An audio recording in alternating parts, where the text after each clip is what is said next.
Welcome back to official Akhtar Rahman sir YouTube channel. एका नवीन व्हिडिओमध्ये आपले पुन्हा एकदा स्वागत आहे मित्रांनो. महाराष्ट्र शिक्षक पात्रता परीक्षा महाटेट 21 जून 2026 विषय बालमानसशास्त्र व अध्यापनशास्त्र पेपर 1 आणि पेपर 2 साठी पुन्हा काही इम्पॉर्टंट आणि सिलेक्टेड परीक्षेत येणारे 30 प्रश्न आपण आजच्या या व्हिडिओच्या माध्यमातून पाहणार आहोत मित्रांनो. कारण 2013 ते 2025च्या परीक्षेमध्ये जशा प्रकारचे प्रश्न विचारले गेलेले आहे, संपूर्ण अभ्यास करून परीक्षेत येणारे अतिउत्कृष्ट 30 प्रश्न आजच्या या व्हिडिओच्या माध्यमातून आपण पाहणार आहोत मित्रांनो. व्हिडिओ क्रमांक 21 आपण आज पाहणार आहोत. यापूर्वी आपल्या चॅनलच्या माध्यमातून आपण जवळपास 20 व्हिडिओ अपलोड केलेले आहे मित्रांनो. ते तुम्ही प्लेलिस्टमध्ये जाऊन पाहू शकतात. तर चला व्हिडिओ सुरू करूया. व्हिडिओ सुरू करण्या अगोदर आपण जर आमच्या चॅनलवर नवीन असाल तर चॅनलला सबस्क्राईब करा. साईडचे जे बेल नोटिफिकेशन आहे त्याला देखील ऑन करा, जेणेकरून आपल्याला अशाच प्रकारचे व्हिडिओ वेळेवर पाहायला मिळेल. डिस्क्रिप्शनमध्ये आणि व्हॉट्सअप चॅनलची लिंक सुद्धा दिलेली आहे. तिथे जाऊन आपण आमच्या टेलिग्राम आणि व्हॉट्सअप चॅनलला सुद्धा जॉईन करू शकतात. आणि जर तुम्हाला आमच्या चॅनलची मेंबरशिप हवी असेल तर फक्त जॉईन बटनला जॉईन करून आपण ही मेंबरशिप घेऊ शकतात मित्रांनो. महाराष्ट्र शिक्षक पात्रता परीक्षा महाटेट 21 जून 2026 आणि सीटेट 2026 साठी तुम्हाला टोटली व्हिडिओ आमच्या चॅनलच्या माध्यमातून फ्रीमध्ये पाहायला मिळणार आहे. तर जॉईन बटनला जॉईन करून आपण आमच्या चॅनलची मेंबरशिप घेऊ शकतात. व्हिडिओला प्लीज लाईक करा. चॅनलवर नवीन असाल तर चॅनलला सबस्क्राईब करा. प्रत्येक प्रश्न जे असणार आहे मित्रांनो ते परीक्षेच्या दृष्टीने मोस्ट इम्पॉर्टंट प्रश्न या ठिकाणी असणार आहे. प्रश्न आहे की मानसशास्त्र हे बोधात्मक व अबोधात्मक जाणीवाचा अभ्यास करणारे शास्त्र आहे, असे खालीलपैकी कोणाचे मत आहे. अशा प्रकारे एक व्याख्या या ठिकाणी दिलेली आहे. आपल्याला ऑप्शन्स आहे क्रो व क्रो, ऑप्शन 2 मॅकडुगल, ऑप्शन 3 वुडवर्थ किंवा ऑप्शन 4 सिग्मंड फ्राइड. अशा प्रकारे आपल्याला 4 ऑप्शन्स दिलेले आहे. आणि प्रश्न आहे की मानसशास्त्र हे बोधात्मक व अबोधात्मक जाणीवाचा अभ्यास करणारे शास्त्र आहे, असे विचार सिग्मंड फ्राइड यांचे होते. म्हणजे ऑप्शन जे 4 दिलेला आहे, पर्याय जे डी दिलेला आहे, आपला योग्य उत्तर राहणार आहे. ऑप्शन जे डी असेल आपला बरोबर उत्तर असणार आहे मित्रांनो. प्रश्न क्रमांक 2 दुसरा जे प्रश्न आहे सर, प्रश्न अशा प्रकारे दिलेला आहे. प्रश्न तुम्ही पाहू शकतात की विकास हा संकलित स्वरूपाचा असतो म्हणजे काय. तर हे बघा मित्रांनो, विकास हा संकलित स्वरूपाचा असतो याचा अर्थ काय. अशा प्रकारे आपल्याला 4 ऑप्शन्स दिलेले आहे. विकास हा दृश्य स्वरूपाचा असतो. ऑप्शन 2 विकास हा दृश्य व दृश्य परिणामातून घडून येतो. ऑप्शन 3 विकास हा अदृश्य असतो किंवा ऑप्शन 4 विकास हा वाढीच्या स्वरूपात घडून येतो. अशा प्रकारे 4 ऑप्शन्स दिलेले आहे. आणि पर्याय जे 2 असेल, ऑप्शन जे 2 दिलेला आहे की सर विकास हा दृश्य व अदृश्य परिणामातून घडून येतो. म्हणजे ऑप्शन जे 2 असेल, पर्याय जे 2 दिलेला आहे सर आपला राईट आन्सर असणार आहे. ऑप्शन जे 2 असेल आपला योग्य उत्तर असणार आहे. प्रश्न क्रमांक 3 तिसरा प्रश्न आहे की प्रायोगिक पद्धतीत कोणते साधन वापरले जाते.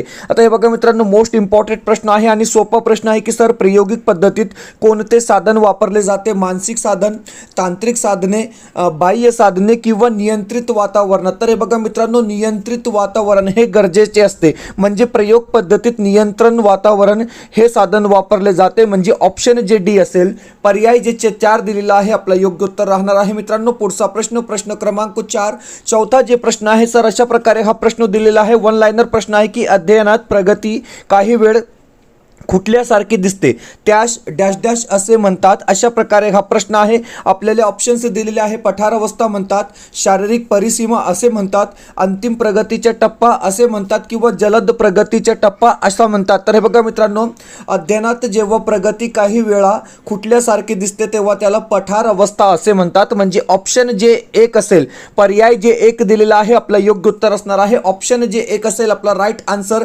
राहणार आहे मित्रांनो. पुढचा जे प्रश्न आहे, प्रश्न क्रमांक 5 सर, 5वा प्रश्न आहे की जोरम ब्रुनर याने कोणती अध्ययन विषयक उपपत्ती मांडली.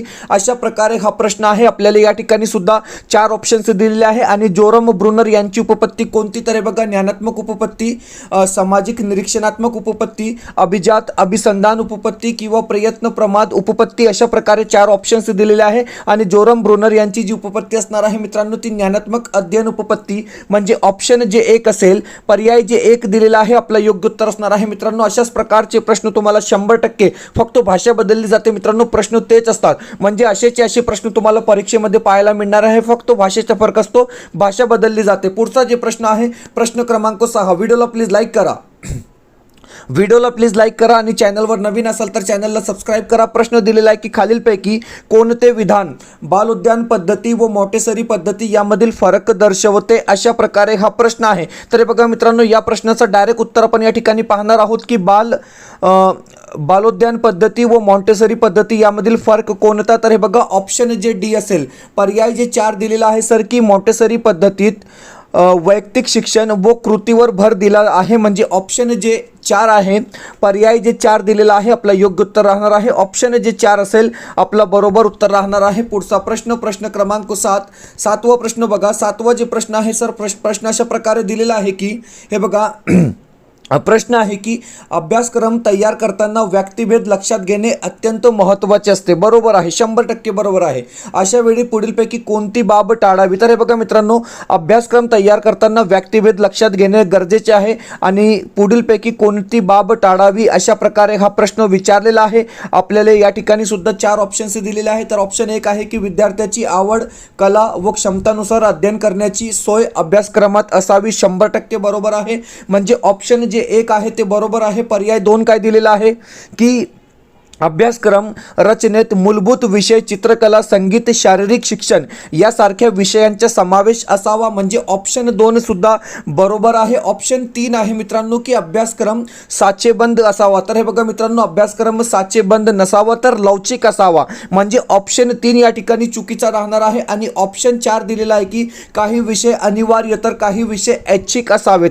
म्हणजे पर्याय 4 सुद्धा बरोबर आहे. परंतु ऑप्शन जे 3 आहे, पर्याय जे 3 दिलेला आहे की साचेबंद अभ्यासक्रम असावा, या ठिकाणी चुकीचा दिलेला आहे मित्रांनो. कारण स्पष्टीकरण दिलेलं आहे की साचेबंद अभ्यासक्रम म्हणजे काय. तर हे बघा, अभ्यासक्रम लवचिक असावा, साचेबंद नसावा. साचेबंद अभ्यासक्रम सर्व विद्यार्थ्यांची आवड, क्षमता आणि शिकण्याची पद्धत म्हणजे लर्निंग जी स्टाईल असते विचारात घेत नाही, ज्यामुळे विद्यार्थ्यांच्या विकासात अडथळे येतात. म्हणजे ऑप्शन जे सी असणार आहे आपला या ठिकाणी राईट आन्सर असणार आहे मित्रांनो. पुढचा प्रश्न स्टेटमेंट टाईप हा क्वेश्चन आहे मित्रांनो. तुम्ही या ठिकाणी जे आहे ऑप्शन पाहू शकतात. स्टेटमेंट टाईप हा प्रश्न या ठिकाणी दिलेला आहे. आता आपण प्रश्न वाचून घ्या मित्रांनो आणि त्यानंतर ऑप्शन्स सुद्धा तुम्ही या ठिकाणी पाहू शकतात की सचिनच्या वर्ग शिक्षकेला सचिनचे मूल्यमापन करायचे आहे. ओके, मूल्यमापन प्रक्रियेत खालीलपैकी कोणत्या गोष्टीचा समावेश करणे योग्य आहे, अशा प्रकारे हा प्रश्न दिलेला आहे. आपल्याला 4 ऑप्शन्स दिलेले आहेत. तर बघा, सचिनच्या वर्तनात किती बदल झाला. म्हणजे ऑप्शन जे 1 आहे बरोबर आहे. ओके, किती विधान बरोबर आहे अशा प्रकारे हा प्रश्न दिलेला आहे. ऑप्शन 2 आहे की शिक्षकांची अध्यापन पद्धती कितपत उपयुक्त होती. म्हणजे पर्याय 2 सुद्धा बरोबर आहे. ऑप्शन 3 आहे की अध्यापनाचे उद्दिष्ट किती प्रमाणात साध्य होते. म्हणजे ऑप्शन 3 सुद्धा बरोबर दिलेला आहे. आणि ऑप्शन 4 आहे की शैक्षणिक अनुभवांचे संयोजन झाले का. म्हणजे ऑप्शन 4 सुद्धा बरोबर आहे. तर अ, ब, क, ड 4ही विधाने या ठिकाणी बरोबर असणार आहे. म्हणजे ऑप्शन जे 2 असेल, पर्याय जे 2 दिलेला आहे, आपला राईट आन्सर असणार आहे. ऑप्शन जे 2 असेल, आपलं या ठिकाणी बरोबर उत्तर असणार आहे. पुढचा प्रश्न, प्रश्न क्रमांक 9, 9वा प्रश्न बघा सर. 9वा जे प्रश्न आहे, प्रश्न अशा प्रकारे दिलेला आहे की प्रश्न तुम्ही पाहू शकतात की खाली दिलेल्या वैशिष्ट्यांपैकी विशेष गरजा असणाऱ्या मुलांचे कोणते वैशिष्ट्य नाही. आता हे बघा मित्रांनो, विशेष गरजा असणाऱ्या मुलांसंदर्भात काही वैशिष्ट्ये या ठिकाणी दिलेली आहे आणि कोणते वैशिष्ट्य नाही. म्हणजे निगेटिव्ह वेमध्ये हा प्रश्न विचारलेला आहे. आपल्याला 4 ऑप्शन्स दिलेले आहेत. तर हे बघा, ऑप्शन 1 काय आहे, या मुलांचे शैक्षणिक कार्यक्रम सर्वसामान्य मुलांच्या कार्यक्रमापेक्षा भिन्न असतात. म्हणजे पहिले जे विधान आहे ते 100% या ठिकाणी बरोबर असणार आहे. ऑप्शन 2 आहे की या मुलांच्या गरजा सर्वसामान्य मुलांपेक्षा वेगळे असतात. बरोबर आहे, कारण मुले कोणती आहे तर विशेष गरजा असणारी ही विद्यार्थी आहे. ऑप्शन 3 आहे की या मुलाचे वर्तन प्रसामान्य असते. तर हे बघा मित्रांनो, या ठिकाणी प्रसामान्य असते हे चुकीचे विधान दिलेले आहे. आणि ऑप्शन 4 आहे की या मुलांची शारीरिक वैशिष्ट्ये सर्वसामान्य मुलांपेक्षा वेगळी असते. म्हणजे ऑप्शन 4 सुद्धा बरोबर आहे. परंतु जे पर्याय 3 दिलेला आहे आपलं या ठिकाणी वैशिष्ट्य नाही, म्हणजे चुकीचे विधान असणार आहे. तर ऑप्शन जे 3 असेल आपलं बरोबर उत्तर राहणार आहे. प्रश्न क्रमांक 10 सर, 10वा प्रश्न बघा. 10वा प्रश्न आहे की पुढीलपैकी कोणती बाब अयोग्य आहे। आता हे बघा मित्रांनो, या ठिकाणी 4 विधाने पुन्हा दिलेली आहे आणि 3 विधान बरोबर असणार आहे आणि फक्त एकच विधान या ठिकाणी चुकीचा दिलेला आहे। तो विधान कोणता? तर हे बघा, चित्तभ्रमात उद्दीपक समोर नसताना भास होत असतो, म्हणजे पर्याय जे 1 आहे बरोबर आहे। ऑप्शन 2 आहे की मनाच्या विशिष्ट प्रकारच्या अवस्थेमुळे चित्तभ्रम होतात, 100% बरोबर आहे की मनाच्या विशिष्ट प्रकाराच्या अवस्थेमुळे चित्तभ्रम होतात। ऑप्शन 3 आहे की चित्तभ्रमात संवेदनाचा चुकीचा अर्थ लावला जातो। तर हे बघा मित्रांनो, या ठिकाणी पर्याय जे 3 आहे ते चुकीचे विधान दिलेले आहे की चित्तभ्रमात संवेदनाचा चुकीचा अर्थ लावला जातो, म्हणजे ऑप्शन जे 3 आहे ते आपलं अयोग्य विधान या ठिकाणी राहणार आहे। आणि पर्याय 4 आहे की मनाची अतिसंवेदनशील अवस्था हे चित्तभ्रमाचे कारण होय। ऑप्शन 4 सुद्धा बरोबर आहे, परंतु ऑप्शन जे 3 आहे या ठिकाणी चुकीचा दिलेला आहे। मित्रांनो, व्हिडिओ आवडत असेल तर प्लीज व्हिडिओला लाईक करा।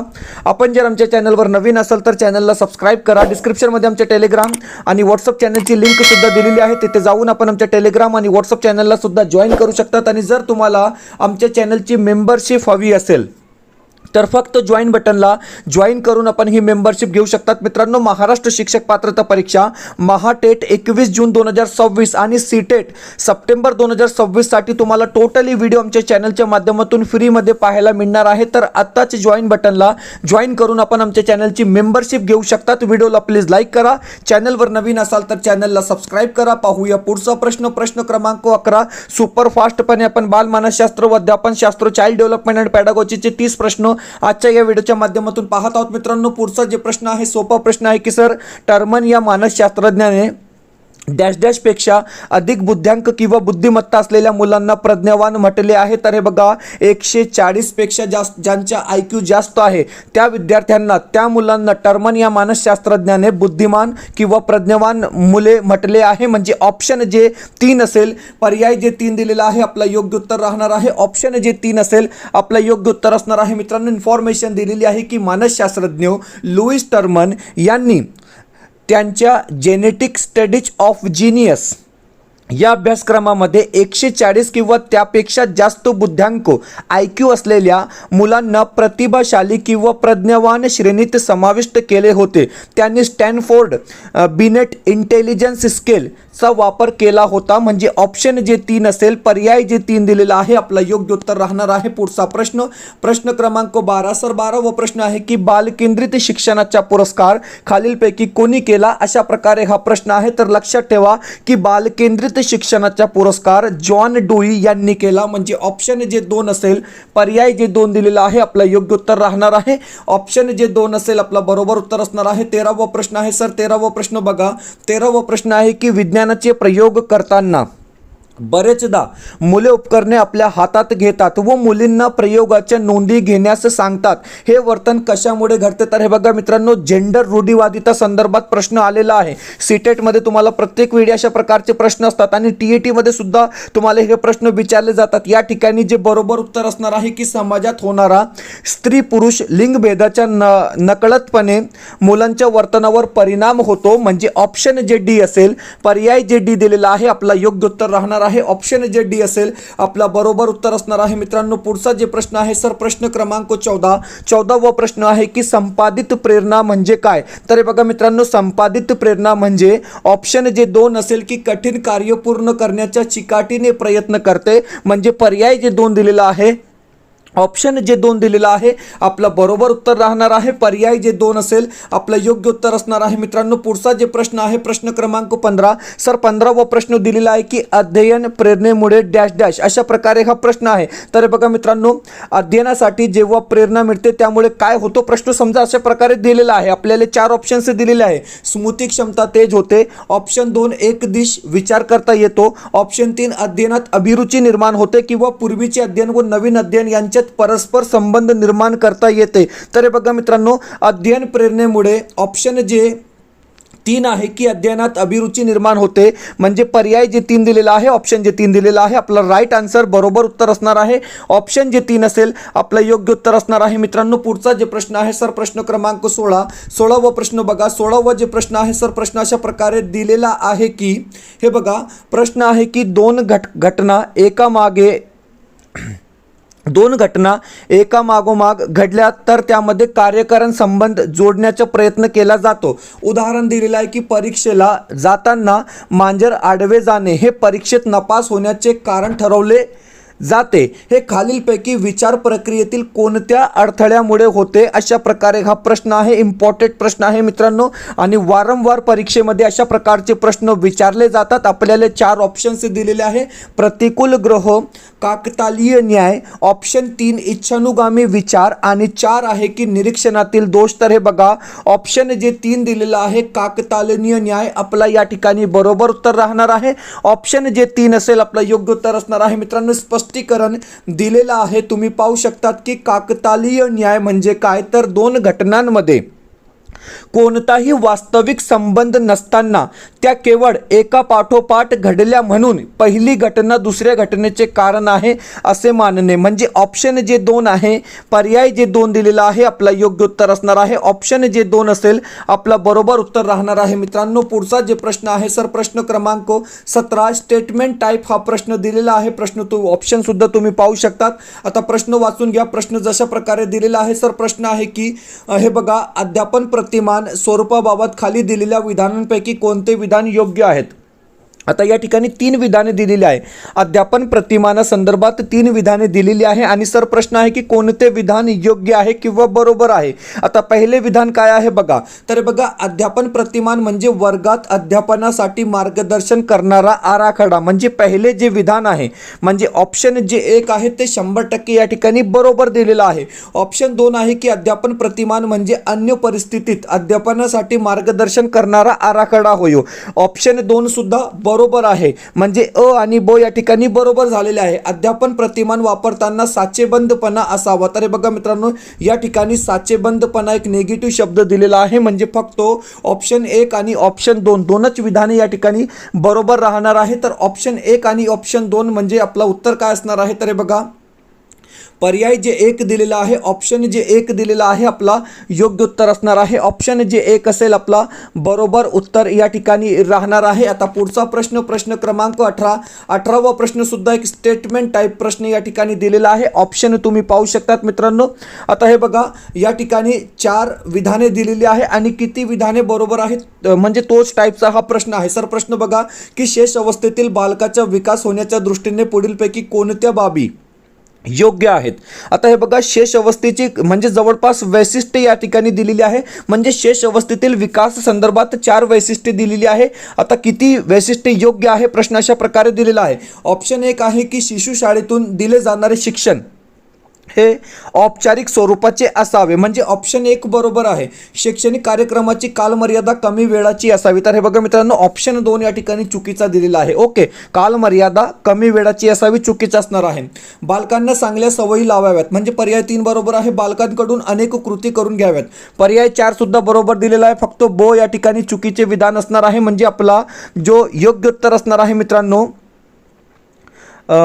या ठिकाणी योग्य एक मिनटं शेष अवस्थेतील बालकाचा विकास होण्याच्या दृष्टीने पुढीलपैकी कोणती बाब योग्य आहेत? तर बघा शैक्षणिक कार्यक्रमाची कालमर्यादा कमी वेळाची असावी. बालकांना चांगल्या सवयी लावाव्यात. बालकांकडून अनेक कृती करून घ्याव्यात. म्हणजे पर्याय शिशु शाळेतील दिले जाणारे शिक्षण हे औपचारिक स्वरूपाचे असावेत. म्हणजे ऑप्शन 1 या ठिकाणी चुकीचा असणार आहे. म्हणजे फक्त पर्याय जे 1 दिलेला आहे तो चुकीचा असणार आहे. औपचारिक दिलेला आहे म्हणजे ऑप्शन 1 चुकीचा आहे. 2, 3, 4 बरोबर आहे. म्हणजे उत्तर काय असेल तर बघा उत्तर असणार आहे ऑप्शन सी. म्हणजे ब, क आणि ड हे 3 विधाने या ठिकाणी बरोबर दिलेली आहे. ओके चला 3 विधाने बरोबर दिलेली आहे. आता पुढचा जे प्रश्न आहे प्रश्न क्रमांक 19वा प्रश्न बघा. 19वा प्रश्न आहे की खाली विधानांमध्ये अवबोध व प्रतिमा यातील फरक दिलेला आहे. कोणता फरक योग्य आहे? आता हे बघा मित्रांनो अवबोध व प्रतिमा या संदर्भात 4 विधाने दिलेली आहे आणि कोणता फरक योग्य आहे अशा प्रकारे हा प्रश्न आहे. आता आन्सर की नुसार या ठिकाणी जे उत्तर दिलेले आहे तर आहे एक पहिला उत्तर आहे की अवबोध वस्तुनिष्ठ तर प्रतिमा व्यक्तिनिष्ठ असते. म्हणजे पहिला जे विधान आहे तो एक फरक दर्शविलेला आहे. आणि जे चौथा विधान आहे की अवबोध म्हणजे अर्थपूर्ण संवेदना तर पूर्वीच्या अनुभवाचे पुनरुज्जीवन म्हणजे प्रतिमा होय. हे दोन विधान म्हणजे परीक्षा परिषदेतर्फे 1 आणि 4 म्हणजे ए आणि डी या ठिकाणी उत्तर दिलेलं आहे मित्रांनो, म्हणजे दोन्ही उत्तर या ठिकाणी तुमचे बरोबर असू शकतात. पुढचा जे प्रश्न आहे प्रश्न क्रमांक 20 वा जे प्रश्न आहे सर प्रश्न अशा प्रकारे दिलेला आहे की हे बघा, खाली दिलेल्या बालकाच्या विकासाबाबत कोणते विधान समर्थन करते. आता हे बघा मित्रांनो, बालकाच्या विकासासंदर्भात सुद्धा 4 विधाने दिलेली आहे आणि कोणते विधान समर्थन करते अशा प्रकारे हा प्रश्न आहे. तर हे बघा या ठिकाणी फक्त एकच विधान बरोबर दिलेलं आहे की अनुवंशाने संक्रमित झालेल्या गुणदोषाचा परिणाम बालकावर होतो. म्हणजे ऑप्शन जे 2 आहे, पर्याय जे 2 दिलेला आहे आपला योग्य उत्तर असणार आहे. ऑप्शन जे 2 असेल आपला राईट आन्सर असणार आहे. मित्रांनो तुम्ही आपल्या स्क्रीनवर पाहू शकतात की महाराष्ट्र शिक्षक पात्रता परीक्षा महाटेट 21 जून 2026 साठी आपले प्रश्नसंच रेडी आहे. मित्रांनो पेपर 1 आणि पेपर 2 साठी आपण वेगवेगळे प्रश्नसंच या ठिकाणी तयार केलेले आहे. पेपर 1 साठी हिंदी, मराठी, बालमानसशास्त्र, परिसर अभ्यास आणि गणित या 5 विषयाची प्रश्नपत्रिका आपण तयार केलेली आहे. मित्रांनो काठिण्य पातळी लक्षात ठेवून, डिफिकल्टी लेवल जे आहे ते लक्षात ठेवून 499 रुपये प्राइस आहे. मित्रांनो प्रत्येक विषयासाठी 10 प्रश्नपत्रिका तुम्हाला दिली जाणार आहे विथ आन्सर की.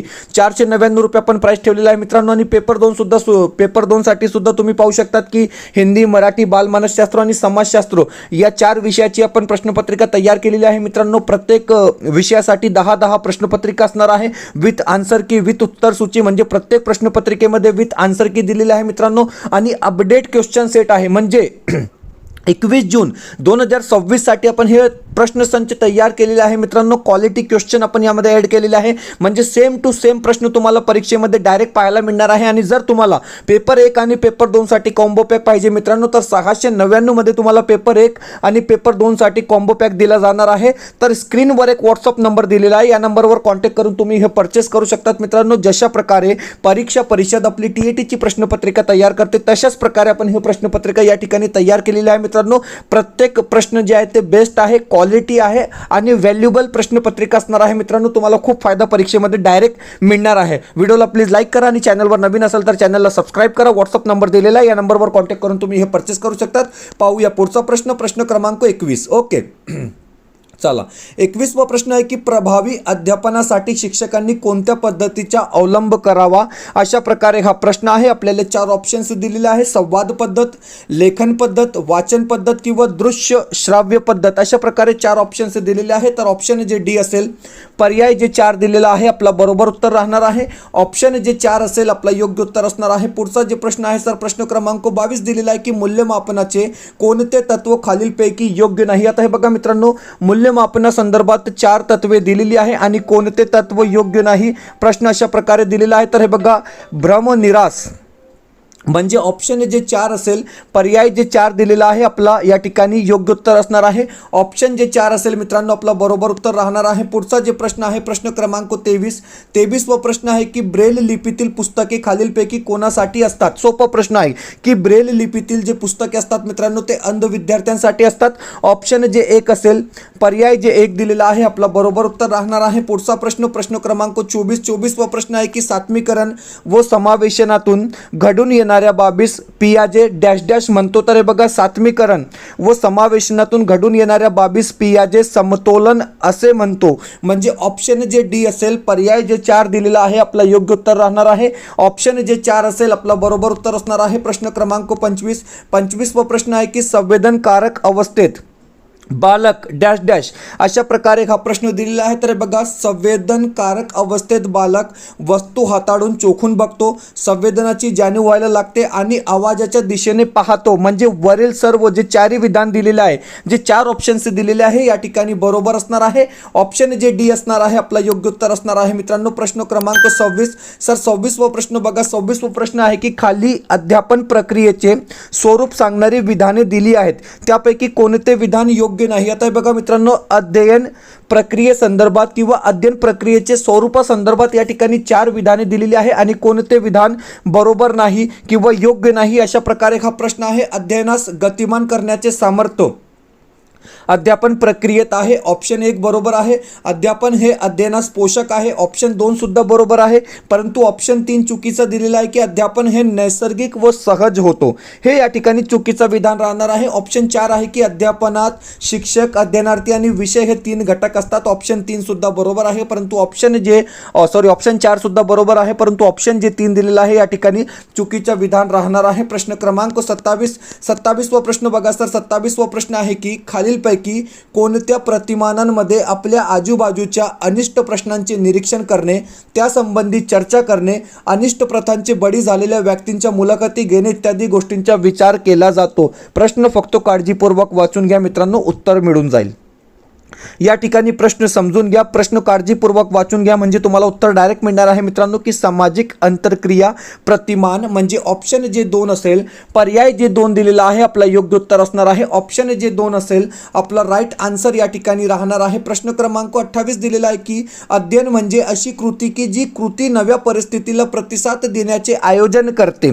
अशी व्याख्या खालीलपैकी कोणत्या मानसशास्त्रज्ञाने मांडली? तर हे बघा मित्रांनो, जॉन लॉक, जॉन हॉर्बर्ट, विल्बर श्रॉम किंवा गॅरेट, अशा प्रकारे 4 ऑप्शन्स दिलेले आहे. प्रश्न आहे की अध्ययन म्हणजे अशी कृती की जी नव्या कृतीला प्रतिसाद देण्याचे आयोजन करते. अशी व्याख्या कोणाची आहे? तर ऑप्शन जे डी गॅरेट दिलेला आहे आपला योग्य उत्तर असणार आहे. पर्याय जे 4 असेल, ऑप्शन जे 4 दिलेला आहे आपला बरोबर उत्तर असणार आहे. पुढचा प्रश्न क्रमांक 29 वा प्रश्न आहे. सोपा प्रश्न आहे मित्रांनो. मर्मदृष्टी संदर्भात प्रश्न विचारलेला आहे की व्यक्ती व तिच्या भवतलाचे वातावरण यांच्यातील अंतरक्रियातून मर्मदृष्टी प्राप्त होते व समस्या सोडवली जाते, असे मत कोहलर यांनी मांडले आणि प्रयोगाने हे सिद्ध केले. याकरिता त्यांनी खालीलपैकी कोणत्या प्राण्यावर प्रयोग केले? सोपा प्रश्न आहे मित्रांनो, म्हणजे लहान प्रश्न आहे, फक्त मोठा करून विचारलेला आहे की कोहलर यांनी कोणत्या प्राण्यावर प्रयोग केले. ऑप्शन जे 3 आहे चिंपांजी सुलतान, आपलं या ठिकाणी बरोबर उत्तर राहणार आहे. ऑप्शन जे 3 असेल आपलं योग्य उत्तर असणार आहे मित्रांनो. पुढचा जे प्रश्न आहे सर, प्रश्न क्रमांक 30 दिलेला आहे की कंठग्रंथीतून थेरॉक्साईन हा स्त्राव जेव्हा जास्त प्रमाणात पाझरतो तेव्हा त्या व्यक्तीमध्ये खालीलपैकी कोणते लक्षण दिसून येते? अशा प्रकारे इम्पॉर्टंट प्रश्न आहे, कारण अशा प्रकारचे प्रश्न सुद्धा तुम्हाला परीक्षेमध्ये पाहायला मिळणार आहे. या व्यक्ती स्थिर असतात म्हणजे ऑप्शन अस्थिर असतात, म्हणजे ऑप्शन जे 2 दिलेला आहे आपला बरोबर उत्तर राहणार आहे. पर्याय जे 2 असेल आपला योग्य उत्तर असणार आहे मित्रांनो. अशा प्रकारे आपण महाराष्ट्र शिक्षक पात्रता परीक्षा महाटेट 21 जून 2026 साठी काही इम्पॉर्टंट आणि सिलेक्टेड प्रश्न बालमानसशास्त्र व अध्यापनशास्त्र पेपर 1 आणि पेपर 2 साठी पाहिले आहोत मित्रांनो. तुम्ही पाहू शकतात की महाटेट 2026 साठी आपले अपडेट नोट्स अवेलेबल आहे मित्रांनो. हिंदी, मराठी आणि बालमानसशास्त्र या 3 विषयाचे नोट्स आहे पेपर 1 आणि पेपर 2 साठी मित्रांनो. उत्कृष्ट नोट्स आहे आणि म्हणजे काही जास्त पेजेस नाही, PDF मिळणार आहे. जेरॉक्स करून तुम्ही अभ्यास करू शकता. 399 रुपयामध्ये आपण एक कॉम्बो पॅक या ठिकाणी ठेवलेला आहे मित्रांनो. व्हॉट्सअप नंबर दिलेला आहे, या नंबरवर कॉन्टॅक्ट करून तुम्ही हे परचेस करू शकता. कारण जशा प्रकारचे नोट्स आपण 21 जून 2026च्या परीक्षेसाठी अपडेट नोट्स तयार केलेले आहे मित्रांनो. कमीत कमी 70 मार्क मिळाले पाहिजे, म्हणजे हिंदी आणि मराठी आणि बालमानसशास्त्र या 3 विषयामध्ये कमीत कमी तुम्हाला 90 पैकी 70 गुण मिळाले पाहिजे. अशा प्रकारे आपण हे नोट्स तयार केलेले आहे. अपडेट नोट्स आहे मित्रांनो, क्वालिटी नोट्स आहे आणि हजारो विद्यार्थ्यांनी आतापर्यंत हे नोट्स परचेस केलेले आहे. लेक्चरसुद्धा तुम्हाला नोट्स सोबत फ्रीमध्ये मिळणार आहे. तर व्हॉट्सअप नंबर दिलेला आहे, या नंबरवर कॉन्टॅक्ट करून तुम्ही हे परचेस करू शकता. भेटूया पुढच्या व्हिडिओमध्ये काही नवीन प्रश्नांसोबत.